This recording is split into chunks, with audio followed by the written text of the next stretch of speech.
안녕하세요. 오늘도 차은살롱을 찾아주셔서 감사합니다. 서울살이를 정리하고 지금은 작은 시골 마을에 내려와 살고 있는 40대 중반의 여자입니다. 저는 태어나 줄곧 서울에서만 살았어요. 그래서 노후에는 시끄럽고 복잡한 도시가 아닌 시골에서 여유롭게 살고 싶다는 꿈이 있었는데 이렇게 생각보다 빨리 꿈을 이루게 될 줄은 몰랐어요. 그리고 미리부터 고백을 하자면 저는 도망치듯 서울 생활을 정리했었는데요. 제가 그런 결정을 하게 된 데에는 결정적인 사연이 있었어요. 3년이 지난 지금도 그 일을 떠올리면 바로 어제 일처럼 생생하기만 한데 누가 그러더라고요. 싫은 기억일수록 꽁꽁 감춰놓으면 내 안에서 골마 터진다고. 그래서 하소연이든 뭐든 밖으로 뱉어내야 가벼워질 수 있다고 하는데 저도 그렇게 가벼워지고 싶다는 소망으로 용기를 내서 이렇게 제 이야기를 써보려 합니다. 저는 이런 말하기 뭐하지만 많이 풍족한 집에서 태어났어요. 하지만 분에 넘치게 풍족했던 것이 이유였는지 저는 어른이 될 때까지도 그다지 욕심이라는 것이 없었는데요. 아마 무엇이든 가지려고 했던 욕심 많은 언니와 사람이건 물건이든 심각할 정도로 질투 많은 동생에게 치여서 그러지 않았나 싶어요. 하지만 그랬던 제가 처음으로 남편을 만나 원하는 것이 생겼고 그다지 좋은 조건의 남자는 아니었지만 평생 바라는 것이 없던 둘째 딸이 처음으로 바라는 일이라 저희 부모님은 두말하지 않고 남편을 사위로 받아줬죠. 남편과 저는 다니고 있던 회사 거래처에서 우연히 만났어요. 처음 만났을 땐 그저 남들과 다를 것이 없는 비즈니스 관계였는데 그 뒤에 공동으로 진행하는 프로젝트가 있어 함께 일하는 시간이 많아지니 자연스레 친해지게 되었죠. 그렇게 가까워진 남편은 생각보다 젠틀한 사람이었고 무엇보다 주변 사람을 살뜰히 챙기는 따뜻한 마음을 가진 사람이었는데 어느새 남편의 그런 점을 저도 좋아하게 됐어요.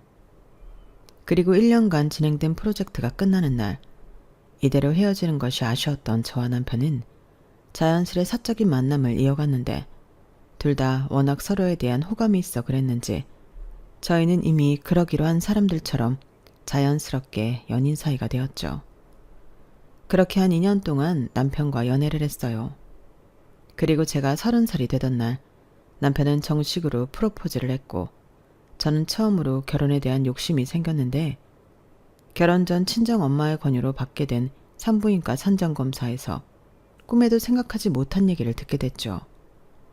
뭐라고요? 어떻게 제 딸이 불임일 수 있어요? 이제 고작 30인데. 선생님, 검사 결과가 잘못된 건 아닌가요? 우리 딸 이제 곧 결혼하는데 불임이라뇨. 따님은 아무래도 선천적인 원인이 있는 것 같습니다.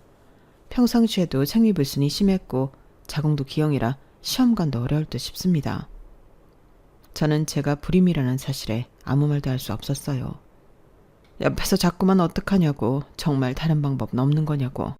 친정엄마가 걱정스러운 호들갑을 떠셨지만 제 귀엔 아무런 말도 들리지 않았거든요. 아마 저 역시도 그만큼 충격이 컸었나 봐요. 그도 그럴 게 남편은 3대 독자였고 상견례 때 다른 건 몰라도 남편과 예비 시부모님도 아이는 최대한 빨리, 그것도 많이 낳았으면 좋겠다고 하셨는데 저는 전혀 그렇게 해줄 수 있는 사람이 아니었던 거죠.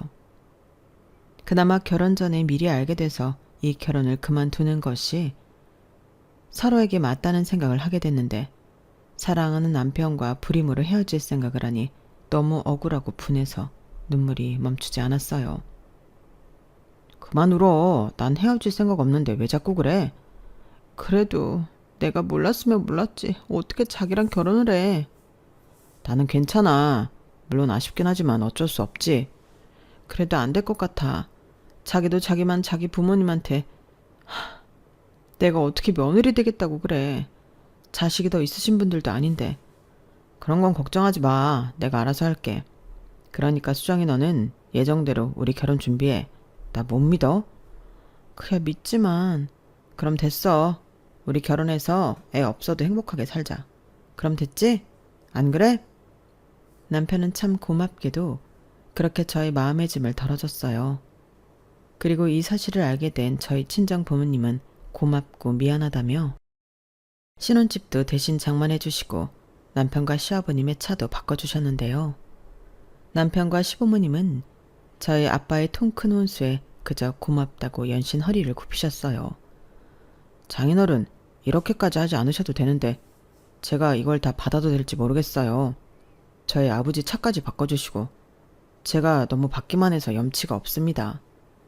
염치는 무슨, 가족끼리 그런 말하는 거 아니야. 그리고 나야말로 너무 고마워서 그러지. 자네한테도 고맙지만 자네 부모님에겐 더 고마워. 자식이라고는 자네 하는데 얼마나 손자를 기다리셨겠는가. 그런데도 괜찮다고 하시다니 나야말로 염치가 없지. 아닙니다. 수정이가 얼마나 저희 부모님에게 잘하는데요. 아마 수정이가 예쁘셔서 괜찮다고 하셨을 거예요. 그러니 장인어른도 이젠 정말 그런 생각 안 하셔도 됩니다. 그래? 그렇다면 정말 다행이네. 세상엔 돈으로 살 수 없는 것들이 많은데 우리 수정이가 복이 많아서 자네 같은 남편이랑 좋은 시부모님을 만났어. 부족한 딸이지만 잘 부탁하네. 별 말씀을. 오히려 제가 수정이랑 장인 장모님께 잘 보여야죠. 제 주제에 어떻게 수정이 같은 아내를 얻겠어요. 제가 지금은 비록 가진 것도 없고 능력도 부족하지만 꼭 장인어른 부끄럽지 않은 사이가 되겠습니다. 수정이 행복하게 해줄게요. 저는 그렇게 결혼을 했어요. 이미 언니는 많이 가진 집에 돈도 잘 버는 사업가 형부를 만나 시집을 갔기에 친척들 사이에서 다소 제 결혼이 비교가 되긴 했지만 저는 저희 아빠가 말씀하신 대로 돈으로 살 수 없는 넓은 마음을 가진 집에 시집을 가는 것이니 제가 꿀리는 결혼을 하는 거라고 생각하지 않았어요. 그만큼 정말 잘 살 자신이 있었고 실제로도 남편과 큰 문제 없이 아이 없이도 15년 넘게 결혼 생활을 이어갔고 그 사이 질투 많은 동생이 언니처럼 내놓으라는 집안에 그것도 변호사 매제와 결혼을 하니 저도 모르게 조금씩 현실적인 비교가 되었는데 저희 남편은 저와 결혼할 때도 과장이었고 15년이 지났어도 계속 직책에 오르지 않는 만년 과장이었어요. 저 역시도 직장 생활을 하고 있었기에 저렇게 오랜 근무를 했는데도 진급을 하지 못한다는 것이 도무지 이해가 되지 않았는데 차마 왜 그렇게 승진을 못하냐고 물을 수는 없더라고요.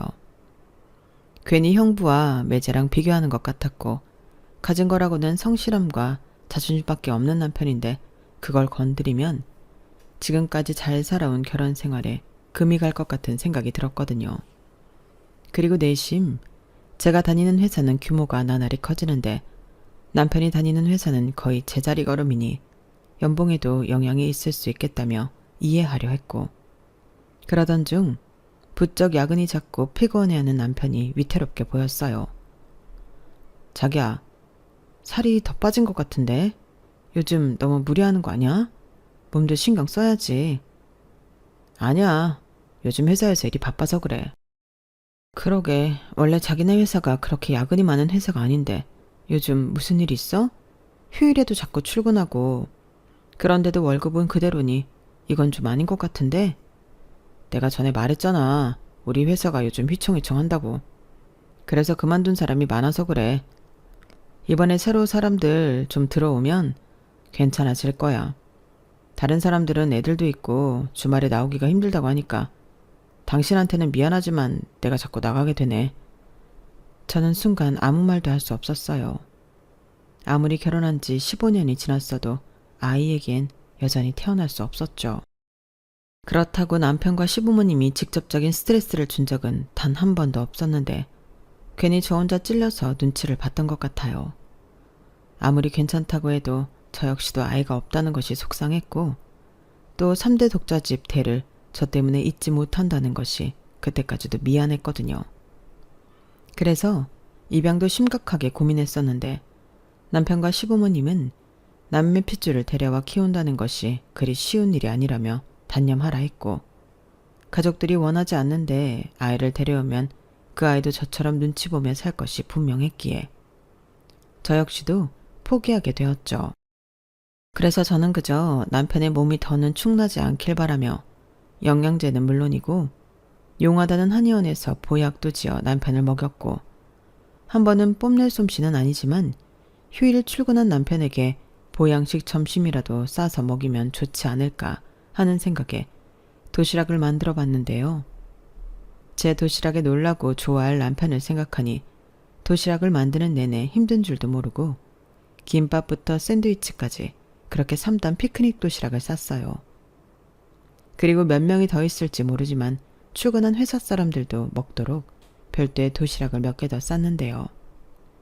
그렇게 양손 무겁게 모처럼 남편의 회사를 찾았고 저는 결혼 전에 배웠던 경비 아저씨가 여전히 근무하시는 모습에 반가워 별도로 준비한 도시락 1개를 건네며 남편을 보러 왔다고 했는데 정말 의외의 대답이 돌아왔어요. 아니, 목 부장님이 이 회사 그만둔 지 5년도 더 넘지 않았나? 뭔가 이상한데? 목 부장이요? 저희 남편 과장이잖아요. 그리고 그만두다뇨? 제가 그렇게 이직 얘기를 해도 무슨 애사심인지 전혀 그럴 마음 없다고 했는데. 에이, 아저씨, 다른 사람이랑 착각하신 거 아니세요? 예? 내가 그래도 이 회사 짬밥이 몇 년인데 다른 일반 사원은 몰라도 임원 간부는 다 알지. 게다가 그쪽 남편은 성도 몫이라 특이하잖아. 내가 모를 수가 없지. 부장 승진도 아마 입사 동기 중에서 제일 빨랐을걸. 듣기로는 어디 스카우트 큰 회사로 갔다는 것 같은데 와이프가 그것도 몰랐어? 네? 아니 그러니까요. 와이프인 제가 모를 리가 없잖아요. 이상하네. 그리고 오늘 회사에 출근한 사람 한 명도 없어. 알지 않아? 이 회사 주말 근무 없는 거. 나나 순찰하느라 휴일에 교대로 한 번씩 나오지. 이 회사가 그렇게 큰 회사는 아니지만 그거 하나 좋다고 하는데. 저는 경비 아저씨의 말에 망치로 머리를 세게 얻어맞은 것 같았어요. 그리고 곧바로 출근한 남편에게 전화를 걸었는데요. 이 남자는 무슨 일이 벌어졌는지도 모르고 태연하게 제 전화를 받더라고요. 여보, 나 지금 바쁜데 무슨 일이야? 당신 출근한 거 맞지?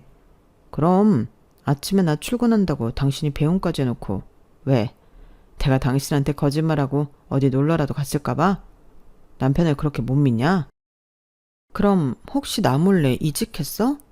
나 지금 회사 앞이야. 근데 여기 경비 보시는 분이 자기 회사 옮긴 지 5년도 넘었다고 하더라.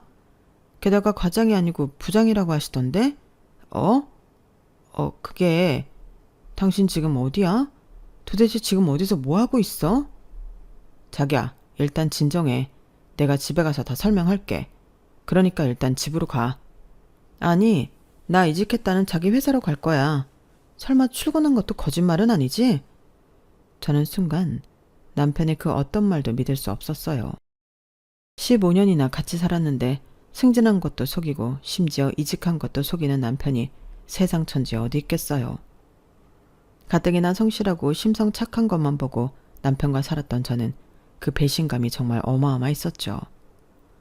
그런데요, 그때 느꼈던 배신감은 앞으로 저에게 닥쳐올 미래에 비하면 그야말로 세 발의 피였고 그 일을 시작으로 저는 완전히 다른 인생을 살게 됐는데 이 글을 쓰는 지금도 손끝이 마구 떨려오는 것 같네요. 남편은 끝내 전화로 그 어떤 말도 하지 않았어요. 그래서 어쩔 수 없이 남편을 저녁에 집에서 보게 되는데 집에 와서 남편이 하는 말을 들은 저는 그 어떤 것도 납득이 가지 않았어요. 일단 당신 속인 건 미안해. 돈이 필요해서 회사 옮기게 됐어. 근데 먼저 회사랑 크게 달라진 건 없어서 당신한테 말을 못했지. 그게 말이 돼? 일단 부장으로 승진한 건 왜 속였어? 그게 부모님이 빚이 좀 있는데 그걸 내가 갚아야 했거든. 당신이 알면 기분 나쁠 테니까 말 못한 거고 이직도 돈을 더 받을 수 있을 것 같아서 했는데 실상은 그렇지도 않아서 아무튼 정말 미안해. 그걸 나더러 믿으라고?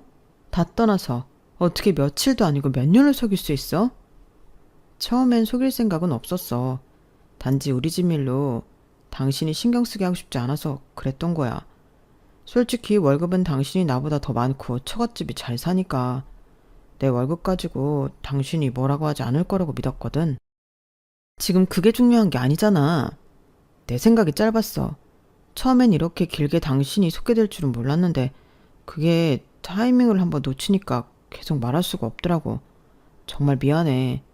이런 식으로 알게 된 것도 정말 미안해. 저에게 미안하다는 말만 연발하는 남편과 더는 대화할 수가 없었어요. 그리고 그걸 저에 대한 애정이라고 믿었던 저는 저 때문에 말도 못하고 수년 동안 소가리를 했을 남편을 더 이상 다그칠 수 없었는데 오히려 마음고생을 쓴 남편이 짠하다는 생각도 했었어요. 그래서 일단은 넘어가기로 했고 도대체 시댁에 빚이 얼마나 있길래 남편이 저런 고생을 했을까 생각하다 남편이 그럼 그동안 시댁에 돈을 어느 정도 보내고 있었는지 궁금하게 됐는데요. 의외로 남편에게 물을 것도 없이 서재를 정리하다 통장을 발견하면서 알게 됐어요. 그리고 그 금액에 놀랄 수밖에 없었는데 우연히 책상 서랍을 정리하다 누가 봐도 숨겨놓은 것 같은 책상 구석에서 통장 하나를 발견했고 그 통장엔 몇 년간 알지 못했던 남편의 진짜 급여가 찍혀 있더라고요. 저에게 만년 과장이라고 보여줬던 통장엔 세금 떼고 월 300만 원이 조금 넘게 찍혀 있었는데 남편의 현재 월급은 세금 떼고 600만 원이 넘었어요. 그러니까 급여를 받고 저에겐 월급이라고 300만 원 정도가 찍힌 통장을 보여주고 시댁에도 나머지 금액을 다달이 보냈다는 건데 그럼 도대체 시댁의 빚은 얼마이고 언제까지 남편이 이 큰 돈을 보내야 하는지 저는 답답하기만 했었죠. 남편이 불쌍하기도 했고요. 그래서 때마침 만기가 되는 1억짜리 적금이 있어서 이번 참에 시댁 빚도 다 갚아드리면 남편이 더 이상 마음고생하지 않고 편하게 지낼 수 있지 않을까 생각했는데 그러려면 일단 남편 모르게 시부모님을 만나야겠다고 생각했어요. 물론 오랜 시간 모아온 목돈이라 아깝기는 했지만 남편이 시댁에 보냈던 돈으로 다시 모으면 된다고 생각했기에 부디 빚이 1억은 넘지 않았으면 하는 바람으로 회사에 월차를 내고 시댁을 찾아갔죠. 그런데 제가 너무 의욕만 앞선 나머지 시부모님께 집에 가겠다고 연락도 드리지 못한 것을 시댁 아파트 입구에 들어서고 깨달았고 그제야 급히 시어머니에게 전화를 드리려 핸드폰을 꺼내는데 저 멀리서 웬 유모차를 끌고 오는 시부모님을 보게 됐어요. 유모차라니 저는 저 모르게 강아지라도 키우시는 건가 싶어 유모차 안을 유심히 바라봤고 그 안엔 강아지가 아닌 누구 아이인지도 모를 어린 남자아이가 타고 있었는데 그때까지는 동네 유세 아이인가 하는 가벼운 생각으로 시부모님을 향해 걸어갔어요. 하지만 시부모님은 제가 왔을 거라는 것을 상상도 하지 못하셨는지 제가 근처까지 갔음에도 눈치채지 못하셨는데 그도 그럴 것이 무슨 얘기인지 모르지만 두 분이 아주 심각한 얼굴로 대화를 나누고 계셨어요. 그리고 자연스레 저는 그 대화를 듣게 됐고 남편에게 들은 그 어떤 거짓말보다 더 큰 충격에 하늘이 무너지는 것 같았는데요. 아니, 요즘은 조리원도 시설이 좋다고 하는데 왜 우리 집에서 몸조리를 하겠다는 거야? 그러다 잠실 사는 며느리들 오면 어떡하려고? 아니지. 걔가 회사 다니는데 어떻게 우리 집에 와? 그리고 유미 애미가 법적으로 배우자도 아닌데 괜히 조리원에 갔다가 마음만 상하지. 이렇게 셋째까지 낳아줬는데 내가 저 몸조리라도 해줘야 덜 미안하지 않겠어? 그러게 내가 15년 전에 민우구놈 그냥 유미애미랑 결혼시키자고 했잖아. 애도 못 낳는 며느리를 15년이나 끼고 사는 게 말이 돼? 이렇게 두 집 살림하는 게 말이 되냐고. 당신 벌써 잊었어? 민우 사는 그 집이랑 당신 타는 그 차 누가 사줬는데. 그냥 좀 더 살다가 적당한 이유 찾아서 좋게 갈라서게 해야지. 지금 걔네들 사는 아파트가 값이 몇 배가 올랐는지 알기나 해? 괜히 책 잡혀서 이혼하면 뭐 하나 건질 게 없다고. 봐서 합의이혼으로 좋게 끝내야지. 손해 안 보는 거야. 가뜩이나 유미에게 사춘기라 그런지 이젠 뭘 좀 아는 것 같은데. 그럼 아빠랑 자기가 성이 다른데 알지. 왜 몰라? 요즘 애들이 얼마나 빠른데. 애당초 유미애미가 먼저였잖아. 옛날도 아니고 요즘 같은 세상에 어떤 여자가 15년이나 첩생활을 해? 시끄러워. 내가 안에서든 밖에서든 그 첩소리 하지 말라고 했지? 듣는 귀가 얼마나 많은데. 당신은 그 입이 문제야. 이 유모차나 끌어요. 나는 손목이 아파서 도저히 집까지는 못 끌고 가겠으니까. 에휴, 일이네. 둘째도 이제 3살밖에 안 됐는데 이렇게 다 늙어서 어린 손자들이나 보고 내 팔자다 어쩌다 이렇게 됐노. 아이고, 둘째도 셋째도 아들이라고 좋아하는 사람이 누군데. 팔자 타령하지 말고 손귀한 집에 이렇게 대일 아들을 둘이나 낳아준 유미 애미한테 고맙다고 해요. 당연히 고맙지. 그러니까 빨리 정식 며느리 삼자고 하는 거 아니야. 유미 아버지가 이제 못 참겠는지 얼마 전엔 술에 잔뜩 취해서 나한테 전화를 했어. 내가 같은 아버지로서 얼마나 미안하든지 자기 딸 인생 책임지라고 막 악을 쓰는데 이러다 천벌받는 거 아닌가 싶어. 또 그놈의 입방정. 그리고 이렇게 쇠가 빠지게 도와주는데 왜 우리가 천벌을 받아? 그리고 언제 우리가 그렇게 살라고 했어? 유미 애미 그게 기다릴 수 있다고 자처한 거잖아. 천벌은 무슨. 얼른 가요. 우리 손자 배고파. 저는 시부모님에 대해 꿈을 꾸는 것 같았어요. 요즘 세상에 첩이라니 말도 안 되는 소리잖아요. 게다가 저도 모르는 남편 아이가 셋이나 있다는 소리는 그야말로 충격 그 자체였어요. 그래서 저는 이 모든 걸 확인해야겠다는 생각에 일부러 시간을 뒀다가 떨리는 발걸음으로 시댁으로 향했고 엘리베이터가 시댁이 있는 5층에 섰는데 아까 들어가서 문을 제대로 닫지 않았는지 문 일부가 열려 있었어요. 그리고 갓난아이가 자지러지게 우는 소리까지 들렸는데 떨리는 손으로 그 문을 열고 안으로 들어가자 3개월 전 어버이날이라고 왔던 때와는 완전히 다른 모습으로 여기저기 갓난아이 물건으로 보이는 것들이 눈에 들어왔고 그때 저를 발견한 시아버님은 놀라셨는지 말까지 더듬으셨어요. 아니, 네가 여기 어떻게 왔니? 저를 발견한 시아버님은 많이 놀라셨는지 손에 아기 우유병을 그대로 들고 계셨고 그때까지도 제가 왔다는 걸 몰랐던 시어머니는 아이가 울고 있는데 뭘 하느라 늦냐며 화가 잔뜩 나서는 방에서 나오시는데 그 카랑카랑한 특유의 목소리로 이렇게 말씀하셨죠. 도대체 분유 가지러 가서는 왜 여적이에요? 이봐, 잠실 며느리가 왔어. 아니, 너는 연락도 없이 여길 왜 왔니? 회사는 어쩌고? 그러게요. 제가 연락도 없이 왔더니 이런 꼴을 다 보네요. 이게 지금 다 뭐예요? 아, 그러니까 이건 말이다. 내 먼 친척 언니 며느리가 이번에 애를 낳았거든. 근데 그 언니 허리가 아파서 몸조리를 못 해준다고 하도 나한테 부탁을 해서 어쩔 수 없이 대신해주고 있는 거야. 마침 서울에 산다고 해서 겸사겸사. 그래요? 그럼 그 유미 엄마라는 여자를 제가 좀 봐도 될까요? 확인할 게 있어서요. 유미 엄마? 여보, 쟤 뭘 알고 온 것 같은데? 조용히 해. 네가 걔를 왜 보니? 너랑 상관도 없는데. 여기는 지금 정신이 하나도 없으니까 우리 나가서 얘기하자. 뭐 얘기할 것도 없다만 너 많이 놀란 것 같으니. 그래, 나가서 커피라도 한잔해. 내가 사줄게. 시어머니는 말은 그렇게 하셨지만 당황한 듯 정신이 없어 보였어요. 그도 그럴 게 아기가 계속 뒤로 넘어갈 때 울고 있었거든요. 그래서인지 안에 있던 여자가 아이를 안고 밖으로 나왔고 안에서 내용을 다 들었는지 당황하는 기색도 하나 없이 저를 노려보며 말을 하기 시작했는데 적반하장이라고 하잖아요. 딱 그거였어요. 오셨어요? 언제고 이런 날이 올 줄은 알고 있었어요. 내심 기다리기도 했고요. 야, 너 지금 무슨 소리야? 애 데리고 다시 들어가지 못해? 어머니, 언제까지 질질 끌 생각이세요? 저 어머님 아버님 핏줄을 셋이나 낳았어요. 아무리 동력심이 나셔도 이젠 더는 못 참아요. 여보, 얼른 쟤 좀 막아봐. 제가 여태 잘 있다가 왜 저래? 시어머니는 몹시 불안한 모습으로 시아버지를 부르셨어요. 하지만 이미 그 여자는 물러설 기색이 없어 보였고 저 역시 모든 걸 다 아는 이상 더는 속고 싶지 않았기에 단판을 지어야겠다고 작정을 했는데요. 어머니, 저 사실 아까 아파트 입구에서 두 분이 나누시는 대화 들었어요. 그러니까 그러실 필요 없어요. 그거 봐. 내가 당신 조용히 하라고 했지? 그것도 내 탓이야? 나 혼자 떠들었어. 이왕 이렇게 된 거 어쩔 수 없어. 당신은 민우한테 전화해. 며느리가 다 알게 됐다고. 당장 집으로 오라고. 시아버님은 모든 걸 체념한 듯 그렇게 말했어요.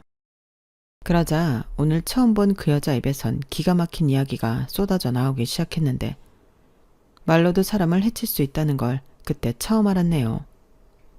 그러실 필요 없으세요. 제가 이미 그이한테 전화했으니까. 그리고 미리 말하지만 당신보다 내가 먼저였어요. 비록 결혼은 당신이랑 했지만 애도 못 낳는 당신이랑 평생 살 마음 없다고 그이가 말했고 적당한 때를 봐서 이혼하고 나머지 삶은 나랑 우리 아이들이랑 살기로 이미 약속했거든요. 그러니까 이제 그만 그 사람이랑 이혼했었으면 좋겠어요. 우리 애들한테 이제 아빠를 돌려달라는 소리예요. 뭐라고요? 그러니까 나랑 결혼하기 전부터 우리 남편이랑 그런 사이였다는 거예요?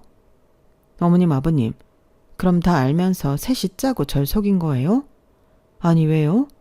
제가 먼저 불임이라 결혼하지 못할 것 같다고 했는데 굳이 왜 저를 속여요? 그건 당신 집이 그렇게 부자라면서요. 집도 사주고 차도 바꿔주고. 사실 그래서 나도 그 사람이랑 헤어질 생각이었어요. 6년이나 만난 날 당신 만났다고 헤어지자고 하는데 괘씸하잖아요. 근데 어떡해요. 이미 나는 그 사람의 아이를 가졌고 당신은 불임이라고 하니. 여기 계신 부모님도 그이도 저를 붙잡는데. 그래서 아이를 위해서 기다리려고 했던 거예요. 당신이 그이랑 이혼할 때까지요.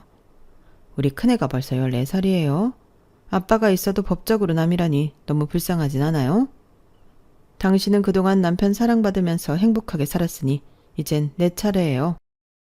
저는 그 여자의 입에서 나오는 말이 너무 충격적이라 목에서 말들이 나가지 않았어요.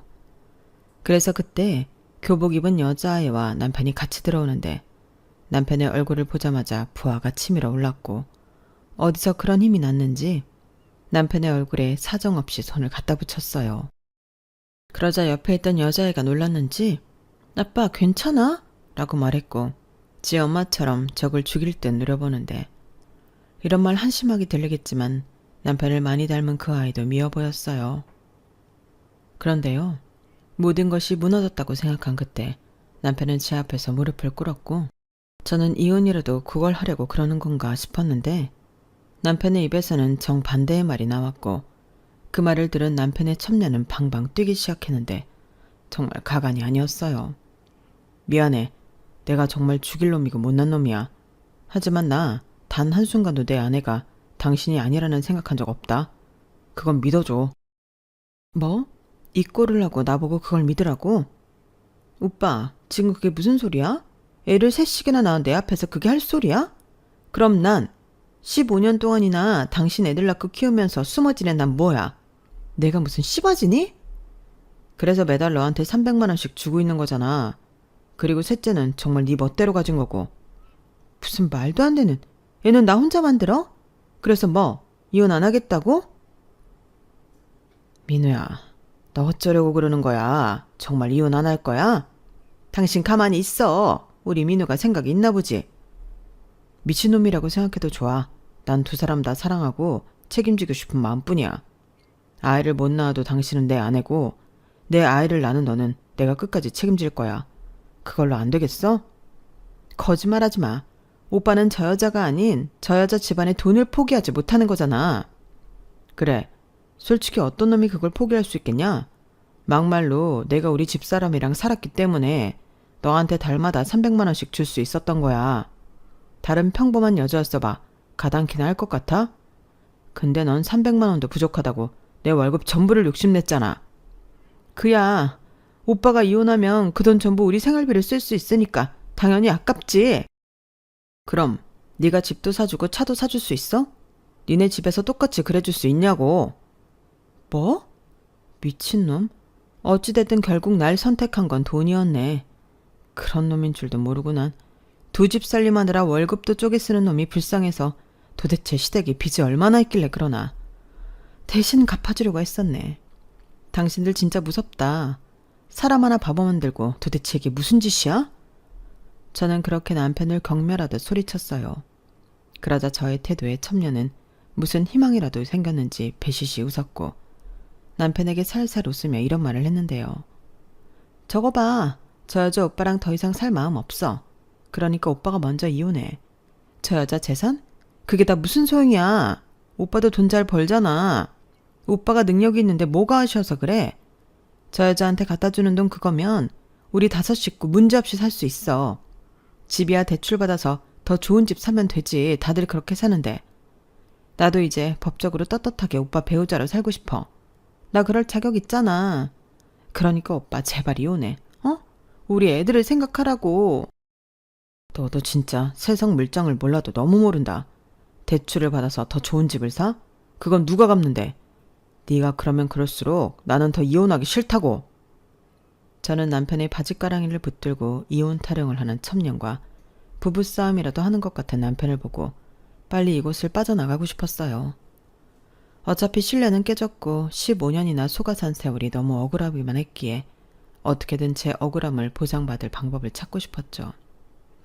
하지만 남편은 나가려는 저를 붙들었고 자기는 이혼은 절대 하고 싶지 않다며 남의 아이 입양한다는 생각으로 자기 아이 셋을 입양하면 어떻겠냐고 했는데 그 순간 첩년의 눈이 돌았어요. 그리고 품에 안은 아이가 위험해 보였는데 시아버지가 달려가 아이를 빼앗다시피 안으셨고 옆에서 시어머니는 가슴을 쓸어내리는데 첩년은 계속 무슨 짓을 할 것만 같았어요. 그러다 어떤 이유인지 남편이 쿵 하고 주저앉았고 괴로운 듯 배를 움켜잡더니 짧은 시간이었는데 정신을 잃더라고요. 사람이 하도 속으니 처음엔 쓰러진 남편을 보고도 저것 역시 연기가 아닐까 생각하기도 했어요. 하지만 아무리 봐도 남편은 정말 정신을 잃은 것 같았고 시부모님과 첩년은 놀라 호들갑을 떨었는데 이윽고 도착한 구급차에 실려 응급실에 간 남편은 정밀검사를 통해 최종적으로 췌장암 말기 판정을 받았어요.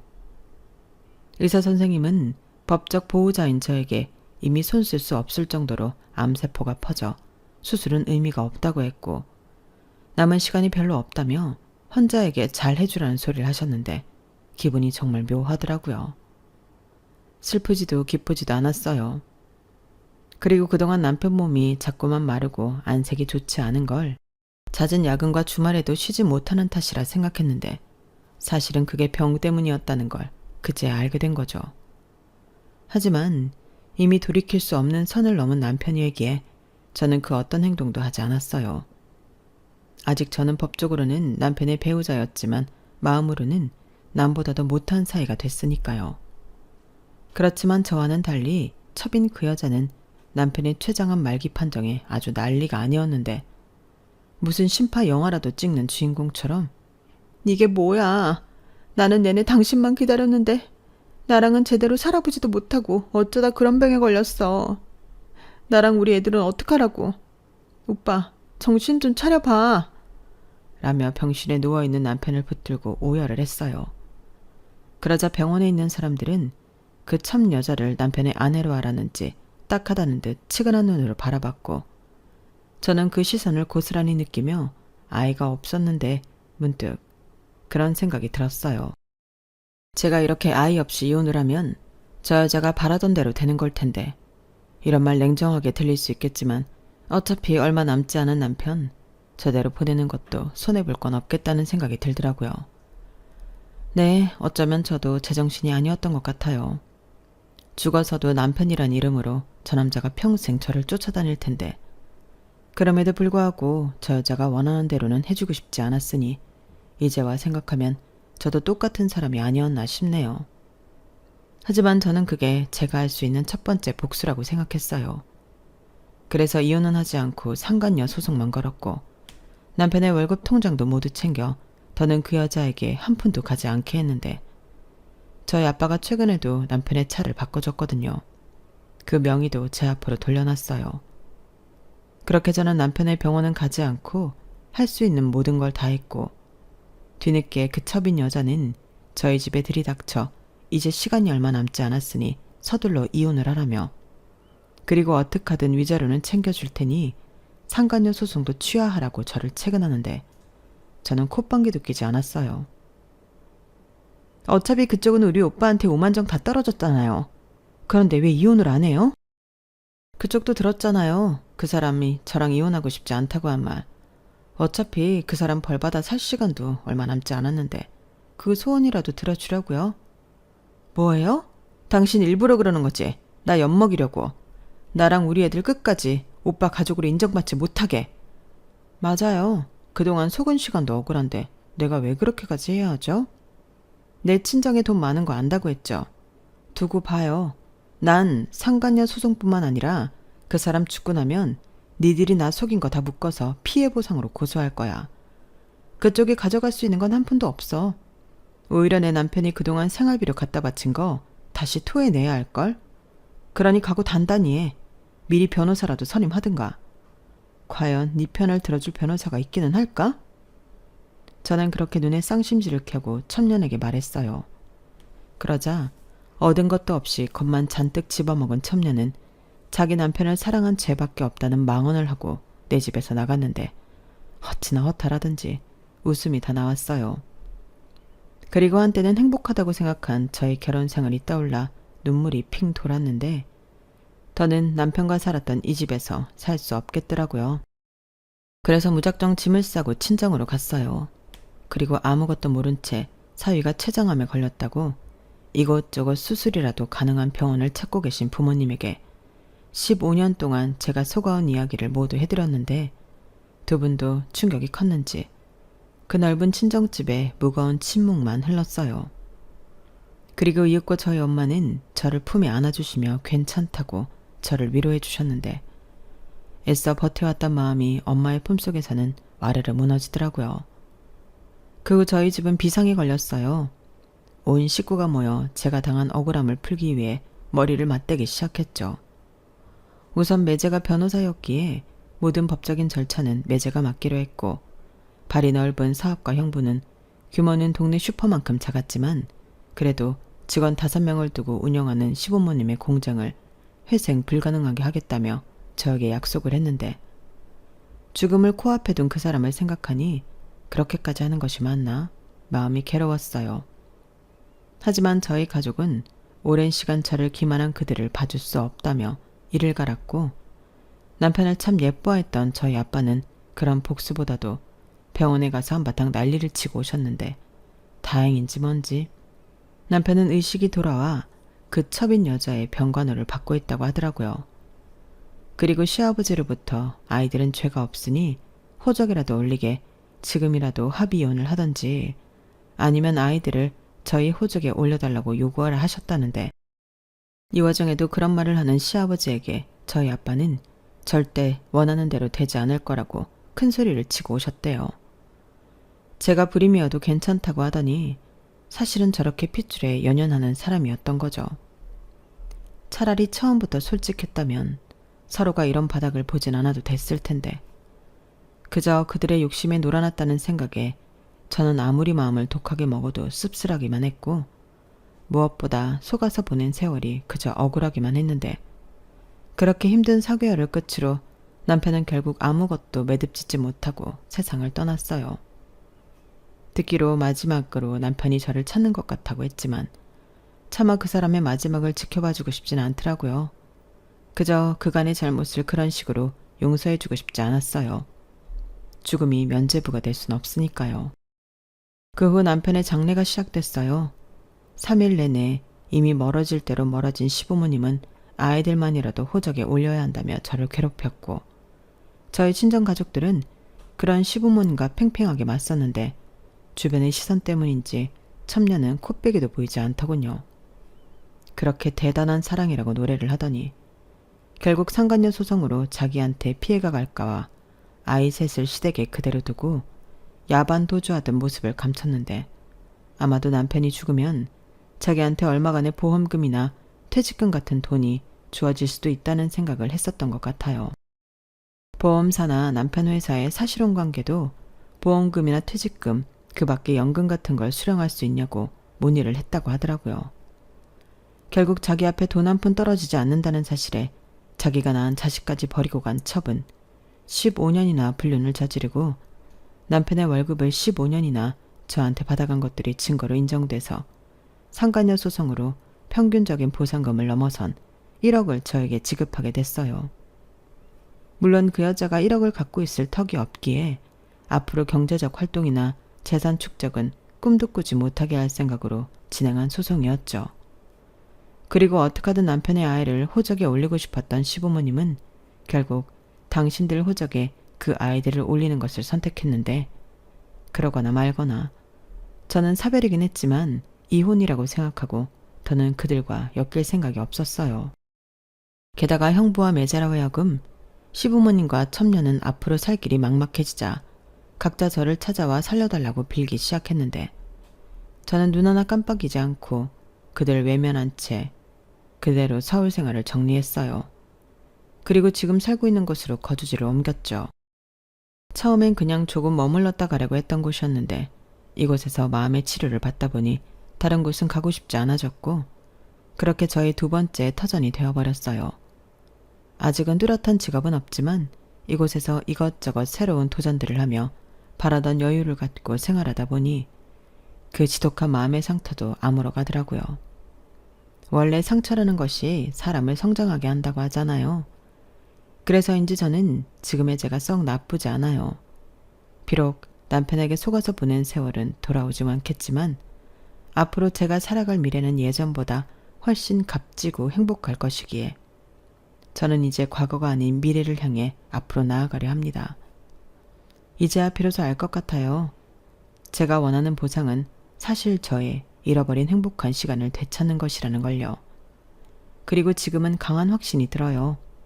그런 행복한 시간을 이미 저는 살고 있거든요. 원래 인간은 경험으로 배우는 동물이잖아요. 저는 제가 앞으로 어떤 걸 배워갈지 매일매일이 설레고 기다려져요. 여러분들은 인생에 어떤 경험을 갖고 계신가요? 부디 그 경험이 여러분들을 행복하게 성장시켜주는 좋은 영양제가 되었으면 좋겠습니다. 지금까지 저의 이야기 들어주셔서 정말 감사드려요. 덕분에 많은 걸 비우고 또 채웠습니다. 오늘의 이 시간도 저에겐 값진 경험이 될 것 같아요. 항상 건강하시고 행복하시길 바랄게요. 여러분, 사연 댓글에 응원과 현명한 조언 부탁드려요. 좋아요와 구독은 저에게 큰 힘이 됩니다. 오늘도 좋은 하루 되세요.